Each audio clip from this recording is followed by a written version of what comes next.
Recording by Son of the Exiles. The Wrecker and the Death Ship by William Bottrell. Persons of a notoriously wicked character were said to have been frequently taken off bodily by Old Nick when they died. The following is one of many stories to that effect. More than 100 years ago a dark strange man appeared in St. Just. No one knew whence he came, but it was supposed, however, that he was put ashore from a pirate ship by way of marooning him, as the crews of such are wont to do, by any wretch that is too bad even to consort with high sea robbers. He didn't appear to want for money, as he soon rented a small, lone tenement near the shore, and married a widow of the neighbourhood. People wondered for a long while how so many vessels got wrecked under the cliff that bordered the stranger's farm.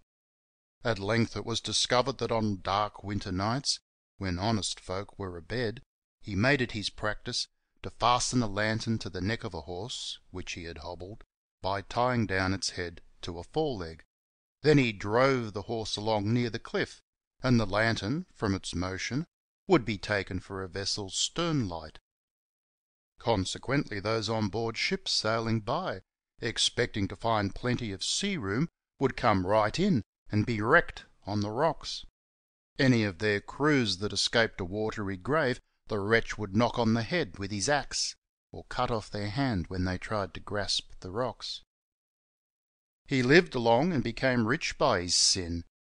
At length, however, the time came for the fiend to claim his own. When he was dying, his awful shrieks were heard far away, as he cried, "Do save me from the devil, and the sailors there looking to tear me to pieces." Several parsons and other pious folks were sent for. All those of the neighbourhood readily came, for the dying sinner was rich. Though it was in harvest time and high day, the old wrecker's chamber became, at times, as dark as night. The parsons saw the devil in the room when others could not. By their reading they drove him to take many shapes, but for all that he would not be put out. At last, when he took the form of a fly and buzzed about the dying wretch, they saw it was in vain for them to try any longer. During the time the exorcists were engaged, the chamber seemed, by the sound, to be filled with the sea splashing around the bed. Waves were heard as if surging and breaking against the house, though it was a good bit inland. While this was taking place at the dying wrecker's bedside, two men, who were about harvest work in one of his fields near the cliff, heard a hollow voice, as if coming from the sea, which said, "The hour is come, but the man is not come." Looking in the direction whence the words came, they saw no person, but far out to sea they beheld a black, heavy, square-rigged ship, with all sails set, coming fast in against wind and tide, and not a hand to be seen aboard her. She came so close under cliff that only her topmast could be seen, when black clouds, that seemed to rise out of the deep, gathered round her and extended thence straight to the dying man's dwelling. The harvest men, terrified at the sight of this ship of doom so near them, ran up to the town place just as the old sinner died, when his dwelling shook as if about to fall.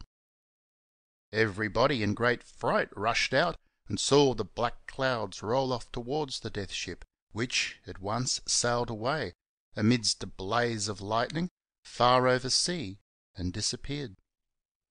The weather immediately cleared, and nothing unusual occurred until a few men assembled to put the wrecker's ghastly remains quickly off the face of the earth. Then, as the coffin was borne towards the churchyard, a large black pig came, no one knew from whence, and followed the bearers, who all declared the coffin was too light to contain any body. The sky, too, became suddenly overcast, and a tempest raged to that degree they could scarcely keep on their legs to reach the churchyard stile, where such shoots of blinding lightning flashed around them that they dropped the coffin and rushed into the church. The storm having abated, they ventured out, and found nothing of the coffin but its handles and a few nails, for it had been set on fire and all consumed by the lightning. End of The Wrecker and the Death Ship. Recording by Son of the Exiles.